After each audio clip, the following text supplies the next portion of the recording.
Could Tunisia fall under a new dictatorship? The president insists he acted lawfully when he sacked the prime minister and put a freeze on parliament. The biggest political party is calling for dialogue. So where does this leave Tunisia's young democracy? This is Inside Story.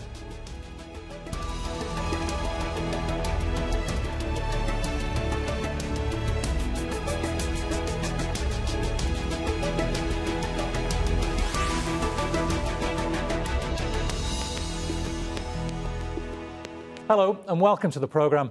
I'm Bernard Smith. Tunisia is often held up as the only success story of the Arab Spring. But 10 years on and its democracy is looking fragile. President Kais Saied has defended sacking the Prime Minister and suspending Parliament for 30 days. He says he acted lawfully under the Constitution. He's also imposed a nighttime curfew and banned public gatherings. Tunisia's biggest political party, Ennahda, is calling for a national dialogue to get out of the crisis. While some celebrated the president's decisions, others are warning of a return to authoritarianism. Laura Burden-Manley reports. The near-empty streets of Tunis are a stark contrast to days of protests. Under a strict curfew, many have not dared to face the army, which is now patrolling Tunisia's parliament and government buildings. The country's biggest political group, the Ennahda party, has called for dialogue and accused the president of a coup. We reject these unconstitutional announcements and we welcome all the rejections that have come from most other Tunisian political parties as well as civil society organizations. And we call on the Tunisian people to be calm and vigilant and be ready to defend their democracy. Many came to the streets in celebration and outrage at President Kais Saied's bold move, firing the Prime Minister and freezing the Parliament for a month. President Saied says his decision was taken after following the process laid out in the Constitution. I have taken responsibility. I am taking a historic responsibility. Those who claim this matter is related to a coup need to revise their lessons in the Constitution. President Saied, who controls the armed forces, made a stark warning against anyone taking up arms, saying the biggest danger a nation can face is internal explosion. The dismissed Prime Minister Hichem Mchichi says he will not be a disruptive element. He will hand power to whoever the president chooses. Like the street, like the Tunisian street, the parliament is also divided today between the majority leading parties in the parliament, like Ennahda, Qalb Tunis and the Karama coalition, who called and described the decision of President Kais Saied as a constitutional dictatorship, who are against his decisions. Tunisia's democracy is living its biggest test today. There were also fears of a crackdown on the freedom of press after security forces stormed Al Jazeera's buildings. It's a move Al Jazeera has strongly condemned. The president's move had followed mass protests, with much of the anger directed at the Ennahda party for its handling of the economy and a raging pandemic. Others fear it's an unconstitutional power grab that could lead to a dictatorship. A move that would see the end to the Jasmine Revolution that paved the way to a decade of democracy. Laura Burden-Manley for Inside Story.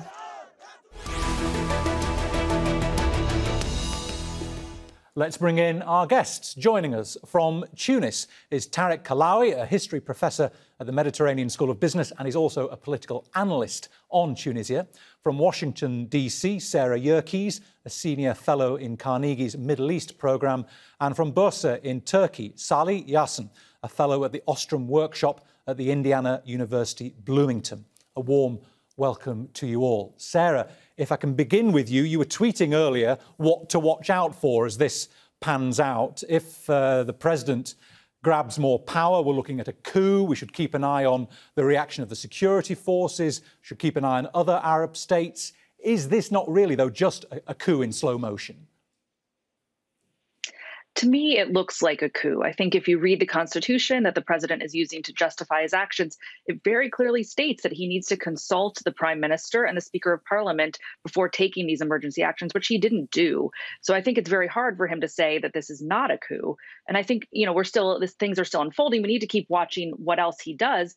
If he does put a new government in power very quickly, then maybe we can back off from that. But right now, I think it clearly looks like a coup. Salih, the EU and the US hasn't said it's a coup yet. What are they waiting for? First and foremost, I believe the priority of the US and Europe is on keeping stability. Tunisia is a stable country. So perhaps they might be distressed regarding this move. However, if this move can keep Tunisia stable, and furthermore, if it promises a certain level of prosperity in the long run, the US and Europe might just be satisfied with what they have.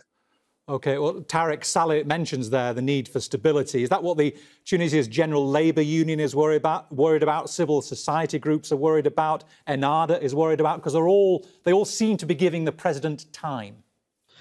Yes, exactly. So I have, first of all, to disagree a little bit with Sarah, what she says a little earlier.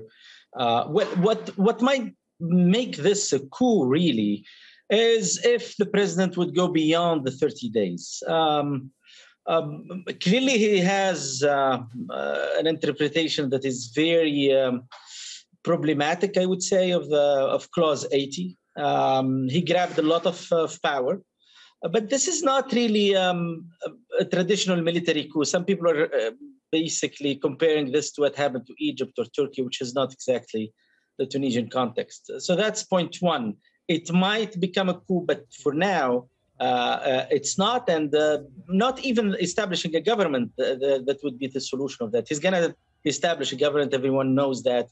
He's going to name a prime minister in the coming hours, if not days. A new government is going to be established. The main question that there's going to be controversy about it is if he goes beyond the 30 days for closing down the parliament. But here we have to put also in context things. And clearly we're not dealing with a regular, traditional, established liberal democracy. We're talking about a democracy that is still incomplete, major basically institutions were not completed, especially the Constitutional Court. And really the responsibility lays on political parties, the political elite, including and especially Ennahda, which was one of the main parties since 2011. And the Constitutional Court would have been established by 2015, as the Tunisian Constitution says, but Ennahda is responsible, among other major political parties, but certainly it's the main party that is responsible for not basically applying the Constitution, including establishing court. OK, so we'll touch on the maturity of Tunisia's democracy a little bit later on. But Sarah, the Prime Minister, now the ex-Prime Minister, Hisham Mashishi, he seemed also now willing to give way and wait. Why has he done this so easily, so willingly? I think in part because of this idea of stability that we're talking about. I don't think he has much to gain from trying to fight this. I think between all the various measures that the president has laid out, including the curfew, including travel bans. I mean, I think it's, I'm sure the prime minister's not happy or former prime minister's not happy, but I do think it's in his interest to just kind of quietly step down and see where things play out. And Salih, do you think that the the president might try and consolidate power further? What might he try and do? So this is $1 million question, and I don't have a direct answer, unfortunately.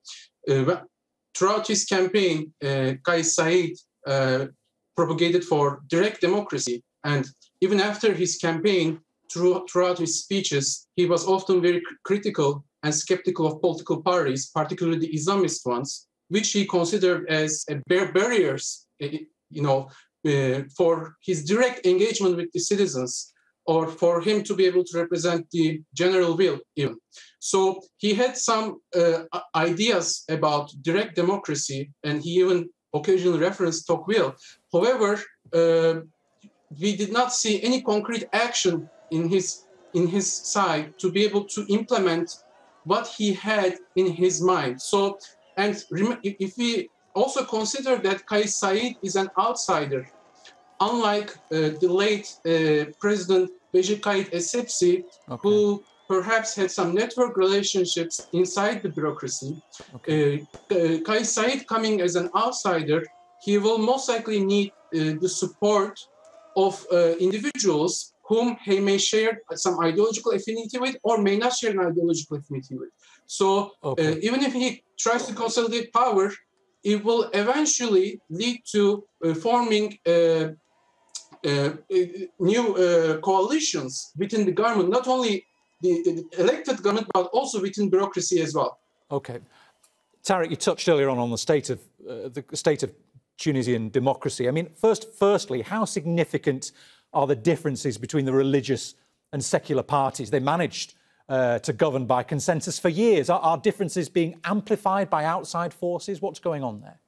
Really, one of the main misleading ways of looking at what's happening in Tunisia is this dichotomy between Islamist and secular parties. And the idea that the consensus between secular and Islamist party is going to resolve the problems and is going to establish liberal democracy in Tunisia. But, you know, the consensus that was basically agreed upon between Ennahda and Tunis, the main secular party after the 2014 elections, led to what we can call, and what many Tunisians call, a corrupt kind of democracy, a democracy that is based on the consensus of individuals, especially the leader of Ennahda then and Kais Saied, the leader of Tunis. Added to that is that there is no economic and social delivery. They were in power, they were in alliance, but they did not deliver.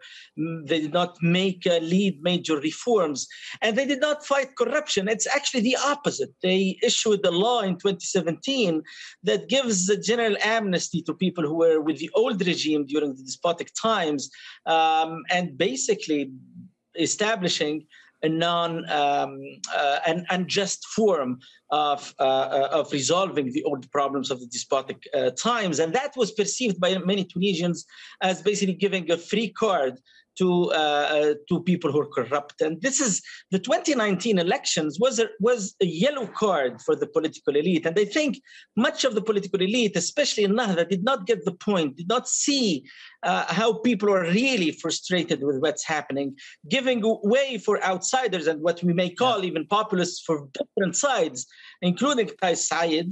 But Kais Saied, I think, is a populist leaning to the left rather than to the right, and emphasizing anti-corruption policies and things like that. And Ennahda went on into the traditional consensual tactics and emphasizing this bridge between secular and Islamists, and missing the whole point that much of the public is not really interested in these identity politics. It's more interested in economic, social problems, and especially corruption.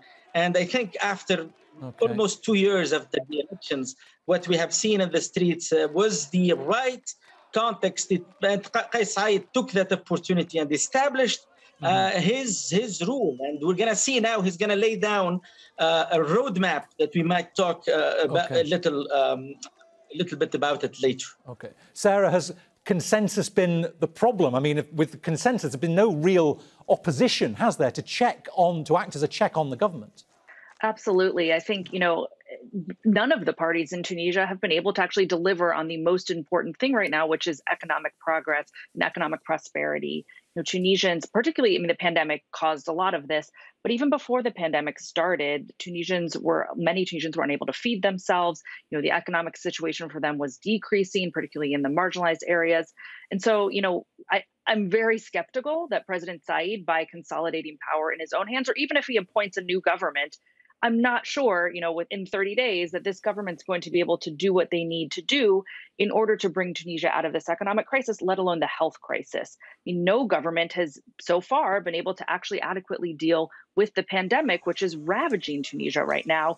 And I think it was a big mistake for Saied to decide he's going to take this on all on his own. Salih, a 2018 Afrobarometer survey found 81% of Tunisians do not feel close to any political party. How does the president move forward when that is the view Tunisians have of the current state of their democracy, their political parties? Well, the president's position has always been an outsider. You know, he built his campaign as an outsider, and he was critical of the political parties and political class in general. And I think his view overlapped with Tunisians' disillusionment with political parties overall. And I will also cite an Arab Barometer study from 2018, where about 90% of Tunisians consider individuals in national institutions to be corrupt, to engage in corruption. So President Kais Saied skillfully built upon this perception and kept his campaign and kept his momentum on being an outsider. And Tunisians right now blame, for whether right or wrong, many Tunisians attribute the country's current ills, current shortcomings on the political class, on the ruling elite. And Kais Saied's strategy is to continue placing him as an outsider to this political class. However, as we will see in the next 30 years, so at least a substantive portion of the population has given him some credit. We will see in the next 30 days, whether he can deliver or not. If he can deliver, perhaps he can keep his momentum. However, if he fails to do so, his popularity might drop substantively. Okay. I mean, Tarek, democracy doesn't solve unemployment, it doesn't fix poverty, it doesn't improve public services. Does the president need to promise to continue democracy, or does he need to promise people that he's going to fix the very basic needs they have? What are the answers they're looking for? Certainly, Kais Saied until now, publicly, he's not denouncing democracy. I think in depth he's denouncing, as many populists, denouncing liberal democracy. And he's basically projecting a kind of radical democracy. But his roadmap is not going to be about that. It's not going to be about his old project. It's going to be about the presidential system. He's going to push for a roadmap that would include certainly a referendum on the political system in Tunisia, which is semi-parliamentarian, which gives more floor to political parties. So he's going to push for a referendum on the political system. He's going to push for a presidential system. And he's going to push for a change in the electoral law that is going to basically push for individual lists, again, weakening a little bit political parties. But Tarek, excuse me, Tarek, that's going to take more than 30 days to sort out, isn't it? How long do you give him? No, of course. I'm not talking about 30 days. I have to be clear here. What we're talking about is not a 30 days window. The 30 days, I think, is going to go beyond that. The 30 days is going to be a debate if the parliament is going to be open up again or not. Sarah, do you see a roadmap like that panning out? Is that the sort of thing that the president is going to be doing? Yeah, I think he has said all along, even on the campaign trail, that he wants a consolidated system, a presidential system. He doesn't like the parliamentary system. He's been saying all along that he wants to get rid of parliament, which is why I'm very skeptical that after 30 days or within 30 days, he's going to suddenly say, okay, parliament, return. I mean, it's the same people he doesn't like. It's the same institution that he doesn't like. I do think he will put forward a roadmap that says Tunisia should have, a revised electoral law, that they should get rid of the prime minister position. They should get rid of the parliament. I don't think that that's what the Tunisian people necessarily want. Maybe they do. Maybe we'll see if there is a referendum on that. But the way he's doing this is not democratic. If he wants to change the system, there's a process. You do this through the government. You don't decide you're going to suddenly take all the power for yourself and then declare that this is the system you want to have. But then, Sarah, given the grim situation of many Tunisians, worse than it was before the Arab Spring, why does it have to be democratic for them? Why can it not just bring the relief that they're looking for? Because I think, if you look at history of Tunisia, but also globally, the way that you have better governance, that you have better services, the way that you actually get people the things they need is through good governance, through better governance. It's not through consolidating power and authoritarianism. It didn't work for Tunisia under Ben Ali. It's not going to work for Tunisia under Kais Saied. I think what we've shown throughout the world is that, you need to have people institutions that are accountable to the people. You need to have people have a say and a voice in the decisions that affect their lives. And the way that they're going, this roadmap that I think he's going to put forward, is not the way to actually help deliver for the people.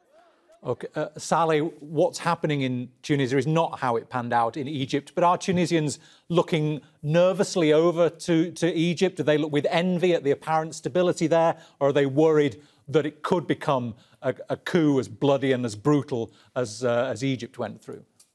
Well, I think making a comparison with Egypt will be a bit over-scratching the concept of power grab. So Tunisia is a different country than Egypt with different institutions, and Kais Saied is not a Sisi. But I think the answer will depend on whom you talk to in Tunisia. And I think many Ennahda supporters are rightfully fearful right now, because this is one of their worst fears, to be excluded from the system in a way that they cannot they cannot claim their word. So, but for other Tunisians, I think some of them are hopeful, as we saw in the streets, and some of them might be indifferent, and some of them might be even nervous. So I don't think that it is appropriate to put all Tunisians in the same category when we consider their perspectives towards future. Yet I can see that at least a certain portion of Tunisian population is hopeful that getting rid of the so-called political class can deliver them some benefits, and only the time will tell. Okay. Tarek, you are Tunisian. It is a totally different society from Egypt, but do people where you are look over to how it's panned out there, the apparent stability economy? The economy is expected to grow 5% by the end of next year in Egypt. In Tunisia, it's contracted because of the coronavirus and the collapse in tourism. Okay, certainly there is a section of the Tunisian population that would weigh down things. They are not really aware of how much economic growth is happening in Egypt, but they see stability, and they see some kind of what they can perceive, some kind of prosperity, which is not totally accurate. But really what's happening is not about comparisons. It's not about being impressed by what's happening in Egypt. No, it's not really that. It's by being basically disillusioned by what's happening in Tunisia. That's the main problem. And many Tunisians, basically, and we have so many polls that show the majority of Tunisians are still favorable for democratic institutions. And I think so many people that went to the streets in July 25 and celebrated in the night the decisions of Kais Saied did not have a problem with democracy, but they have a problem with a kind of democracy. They see it as corrupt.